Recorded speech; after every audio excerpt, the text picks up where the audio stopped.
Hey everybody, welcome back to the Carry and Cut YouTube channel. And if you're new here, really do appreciate you stopping by and watching. Make sure you give the video a like and subscribe. It really does help the channel out. And also leave a comment if you have any questions. I'll definitely get back with any questions you guys have. Today we're going to be looking at the Benchmade Adamas. And before we do that, I really want to give a big shout out to all you guys that came from Metal Complex's stream last night. I want to give a huge shout out to him. You know, it really means a lot that you guys are coming to support me and that you subscribe to the channel. You know, it's definitely a big honor. Really do appreciate everything that you guys said, all the nice words, all the nice comments, and it really does mean a lot. So thanks to everybody out there.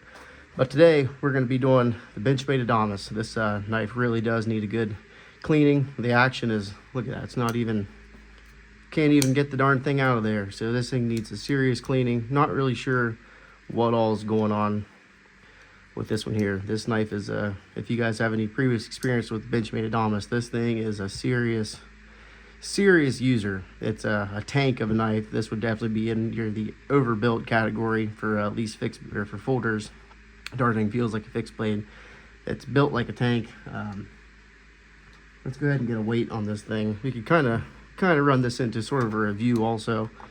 So this thing is 15.2 ounces. That's almost a pound of knife right there.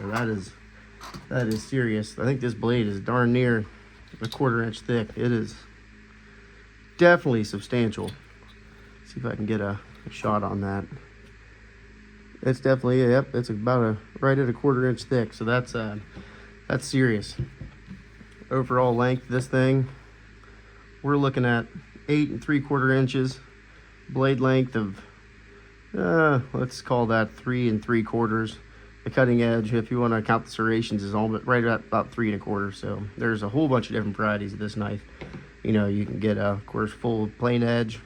Of course, I don't think they do a whole serration, but this is definitely a cool knife. I see now they're coming out with, you know, the mini ones. Well, they've had the mini ones around for a while, but now they're coming out with all the carbon fiber and crazy, the mini ones. If I was I said, this is my friend Josh's knife again. The video I did yesterday with it was the Benchmade Rift. Let's see if I got that one still around here. I don't know what I did with that one.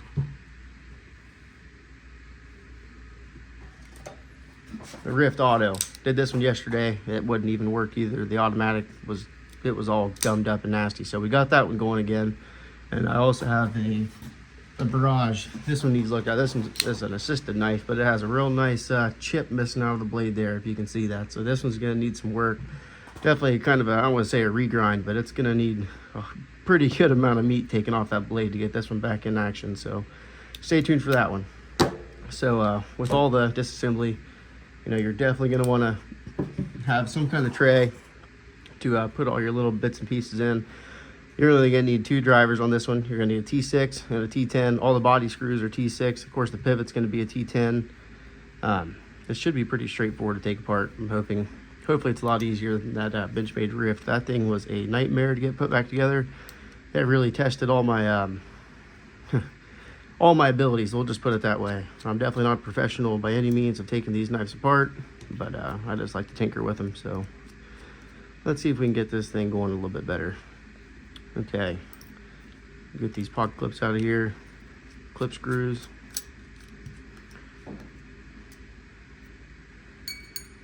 All right, I got a little bit of some cool stuff decorating going on here. I got the hard hat, a little mini paver. So this is definitely going to be a work knife, something I definitely would not care to take to work with me and beat around, thrash around. So a little bit of backstory about me. I work for a paving crew, a union paving crew here, and I'm in Southeast Ohio. So that's what the little Vogel paver there stands for. So right now, of course, in the wintertime, we're in our off season, and I help the guys in the mechanic shop work on all of our equipment and everything. So it's definitely kind of a cool deal. Darn thing don't want to come out of there.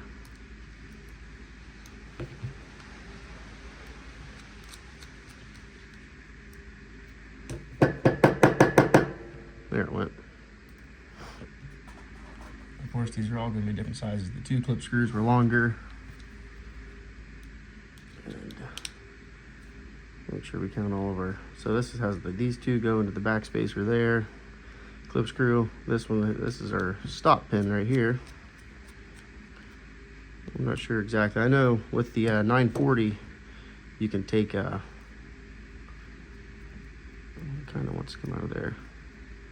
Have to take our pivot out of there, and this one should come right apart. Open so. All right. Let's get that pivot out of there. We've been having pretty good luck lately with these T6s and everything. Really not having any issues getting these apart. So there's our 1 scale. Pretty nasty. So of course we got our captive pivot there. Nice D-shaped ring right there. So when you're putting this back together, just make sure you get that one indexed the right way, I guess you could say. Makes it going back together a whole lot easier.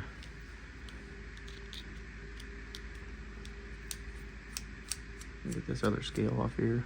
Oh, back spacer's gonna wanna. It's got a little collar in there. That one's gonna be tricky too because it's got the same kind of D-shaped dude going on it. Those ones are even smaller yet. So of course our over travel stop and the back ones are gonna be a different size. Back over travel stop, different size. Okay.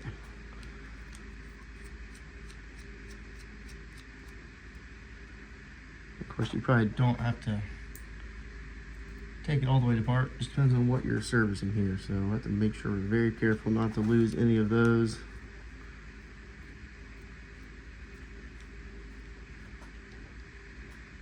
And that one's spinning inside there. That's not very good. Well, we'll see if we can get this pivot out of there at least.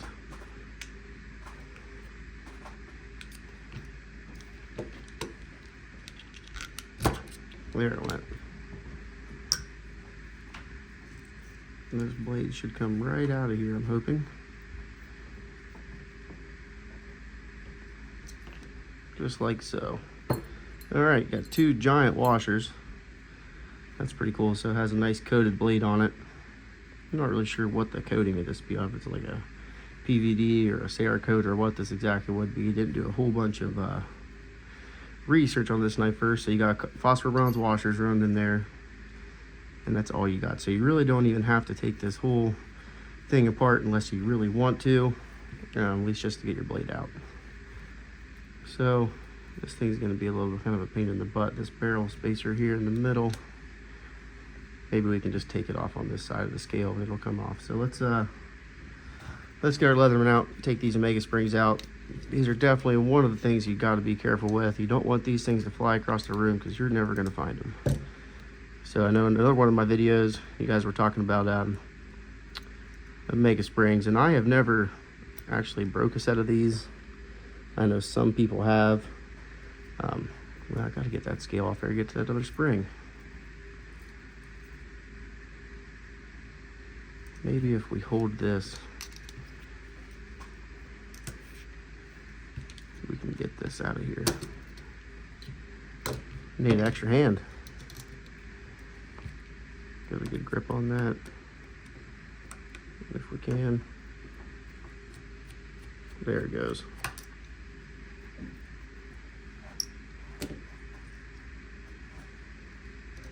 All right, see if we can get this one off there. Easy as that. I'm pretty sure this is some sort of G10 on the handle material also. Okay, now we're getting somewhere. I don't exactly know why this knife wasn't operating very well. If it was just, looks like we definitely got some surface rust going on, so that could definitely have been a factor. Get that other spring out of there. These just push right off that lock bar, your axis lock bar, pop right off, slide right on. All right, pull this one down out of the way. Maybe bound up. There we go, that comes right out. Now let's see how these come apart here. All right. So there's our back spacer. Of course, like I said, these have a D shape, just like that. Okay, so we got our 2 liners. Of course, skeletonized, keep the weight somewhat down. If it wasn't skeletonized, this thing would definitely be well over a pound. So back spacer, over travel stop, or I guess it wouldn't be over travel stop. That is our blade stop pin. Call those your barrel spacer standoff, and those appear to be the exact same thing. Okay, now let's get some Q-tips going on here. Let's clean some room off, get that blade put out of the way. Get these scales out of the way. Let's get some alcohol and a couple Q-tips here.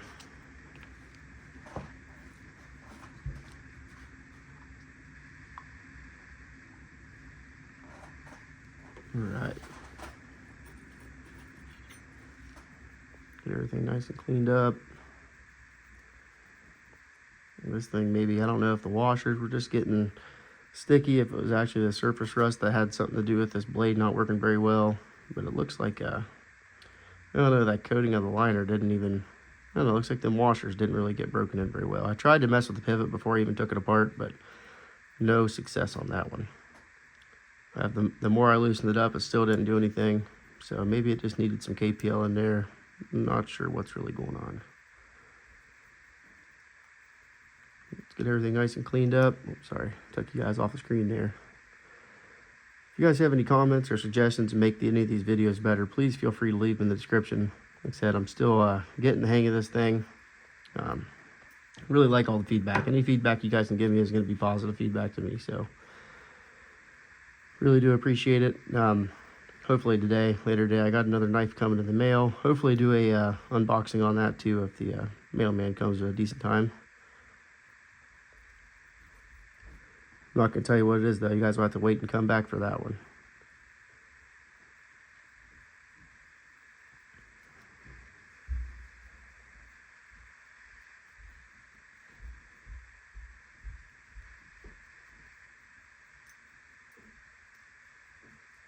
All right, set those liners off to the side.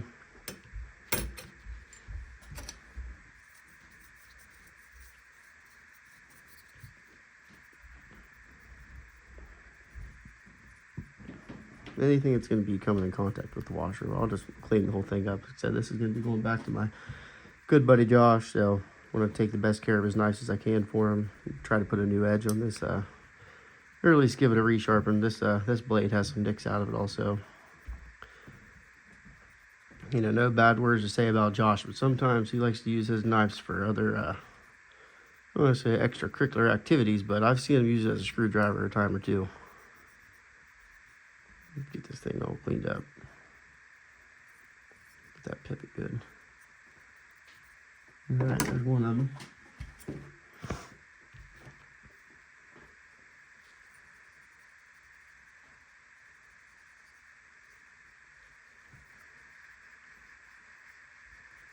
Like I said, you know, all you new subscribers coming from MC's giveaway, that sure is awesome. It was a heck of a thing. I was jumping up and down for joy when you read my comment and all you guys started subscribing. That sure was awesome. Made my whole entire night. My wife thought I was crazy. So big shout out to you guys. Big shout out to MC. Big shout out to my wife too for even you know, she's the one that runs our finances in our house. So for her to let me invest in knives and buy any sort of equipment to even start making videos with, I really got to give it out to her. So she helps me out more than I could ever imagine. So do my two children for letting me even have the time to share these knives with you guys and have some fun. Okay. There's the other scale. Looking good. Alright, now let's get here to the blade. Let's get this mating surface nice and cleaned up here. Sorry if I'm bouncing you guys. This thing's definitely seen better days.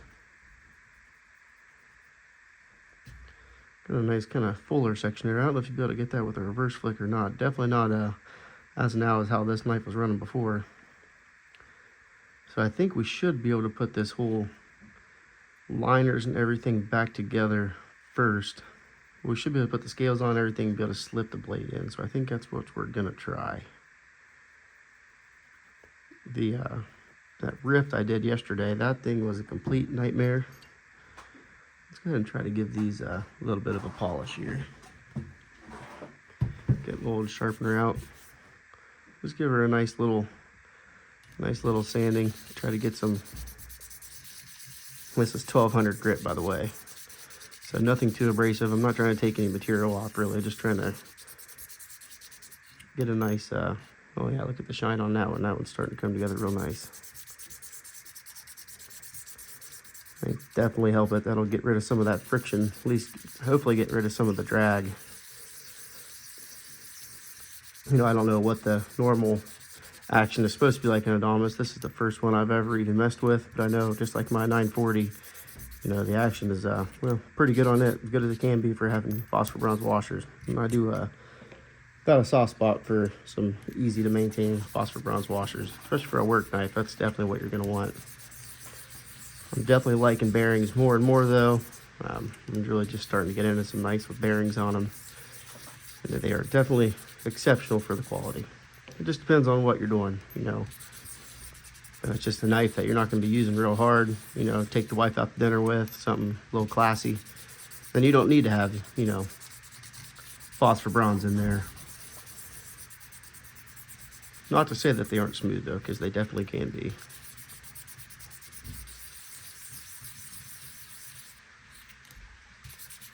All right, got a couple little spots right there that need some TLC.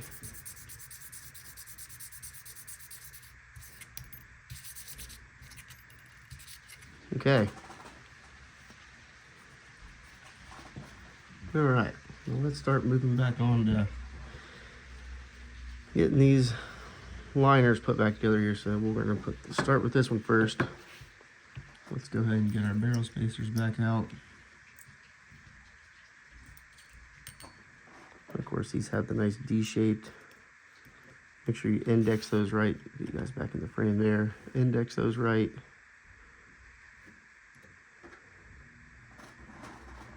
Get our stop pin. There he is right there. And this one does not have any D-shaped indexing. At least not that I think of, no. This one just slides right in.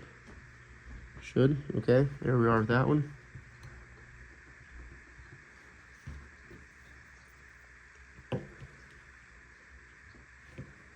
Get our backspacer on there. All right.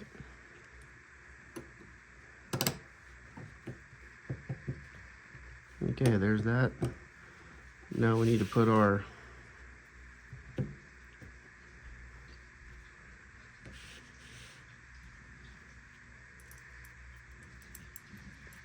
axis bar in there.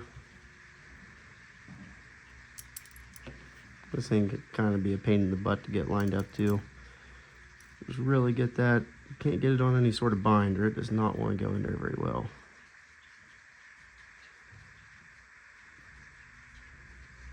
I think that's what I got going on. Kind of got it bound up.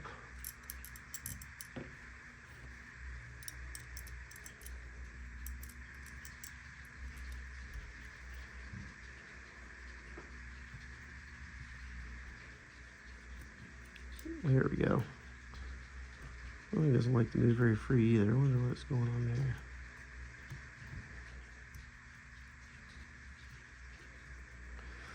there. Okay, that one's in. So let's go ahead and work on getting our scales put on here. Can't get our scales yet. Come on, Mark. We gotta put our axis springs in first. All right, these things always get me every time, the first time you put them on. They're you gotta make sure you index them right.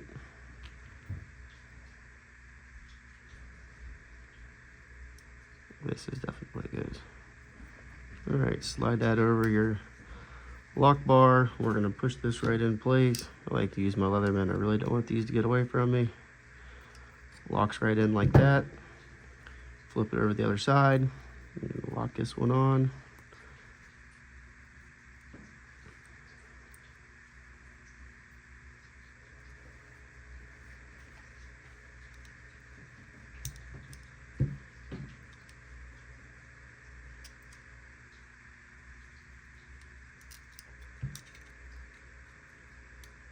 Okay.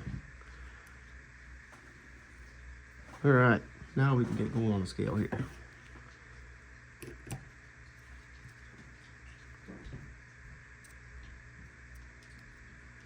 All right, the little screws went in for our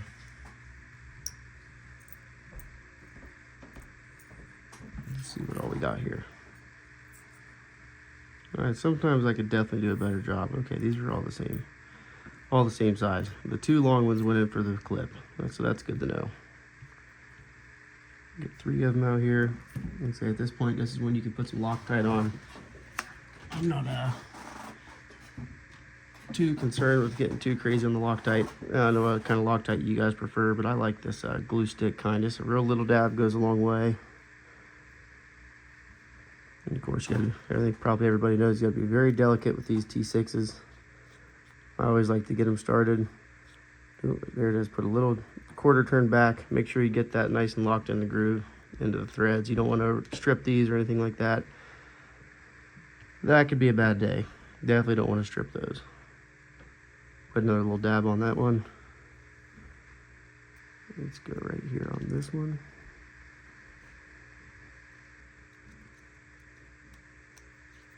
Lock that dude in there.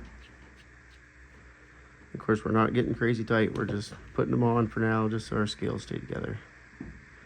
When we come through for the final assembly and tighten down, we'll get everything snugged down. This is just for, not for mock-up, but just to get everything on there. Okay, flip it over, get our other scale going. Just like so. 3 more T6s. A little bit of Loctite on it.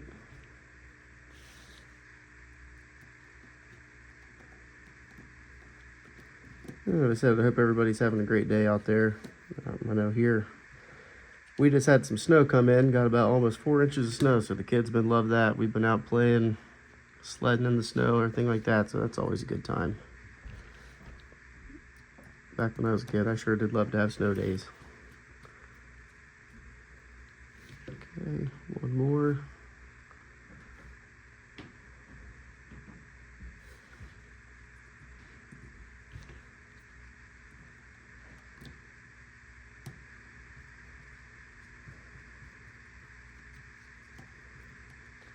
And I think I kind of made a mistake. I should have put some lube on the inside of this scale to try to get the washer to stay on there a little better. So I'm just going to put a drop on the inside. It'd be hard for you guys to see. Put a drop on the inside of each scale here. Probably wouldn't hurt to put a drop on each one of these washers, just so we can get it to stick. So we're gonna slide that right in there. I always like to just get my driver in there. Gonna get that somewhat centered in.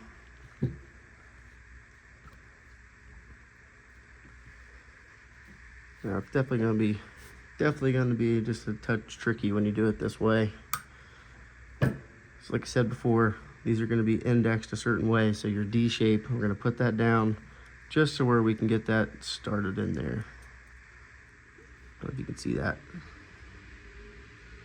Just to see it's protruding right there. Let's just get that just started on. It's not really a race, but right where that would go, just so we're sticking on. And let's put a little bit here on each side. You don't need to do too much. You don't want to make it gummy at the same time. And let's put a little drop here on our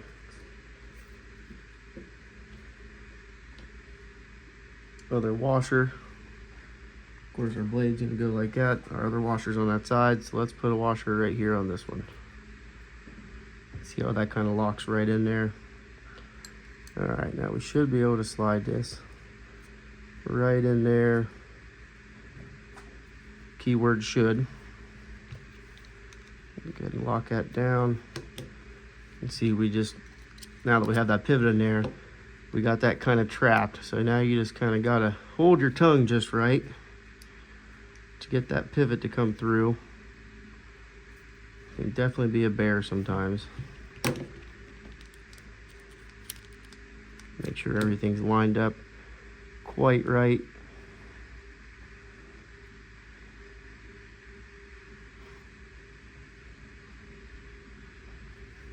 Come on.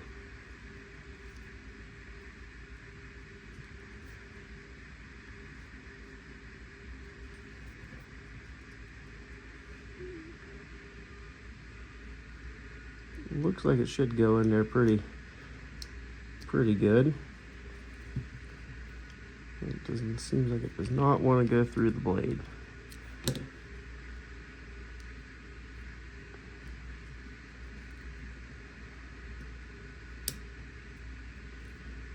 Sometimes you got to pull back on the lock bar. That's what it was.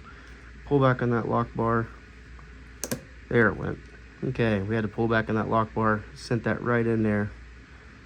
Sent that right home. Okay, so now we're on the home stretch. Let's get our T10, our pivot. Let's get some Loctite on there. I'm really hoping that this thing works a lot better. If not, it's kind of definitely wasn't a waste of time. Good learning experience. It's never a bad thing to take apart your knives, guys. I just like to tinker with them. Normally you can always put them back together, you know. All right, well, let's go perfect on the centering there. Seems a little bit better. Let's go ahead and tighten up all of our body screws here. Get everything snug down.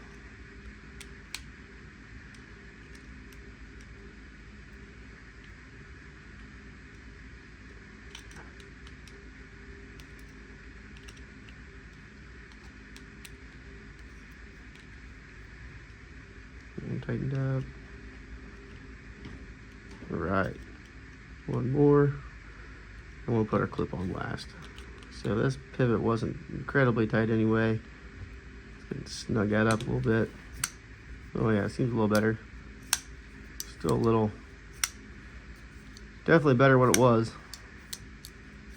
Wouldn't really consider that a fall shut action by any means. Whoa, hold on. Let that oil work in there. I know you definitely can overdo it with the KPL2, but that's definitely working a lot better than what it was before. Check our centering. Looks pretty good to me. Right on, spot on. All right, give that another little crank. Let's loosen it up a bit, see if that feels any better. Oh yeah, that's much better. Of course, you don't want it too loose. You don't want the darn thing coming out on you, but put that Loctite in there. That should definitely help. And we'll just get another little touch on it.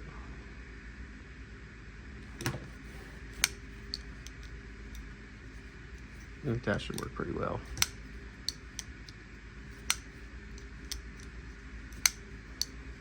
Okay, and of course we don't have this a right hand tip up carry. So let's go ahead and get those pocket screws on there. Bring our Loctite back in. Ooh, that's a goop if I've ever seen a goop. Back that off a little bit.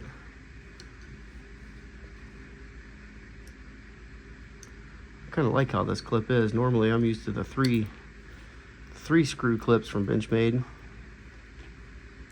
Get that bad boy started in there. Get our other one. I know these pocket screws, they can be sometimes be your worst enemy, especially if you lose one of them, then it's just all bad.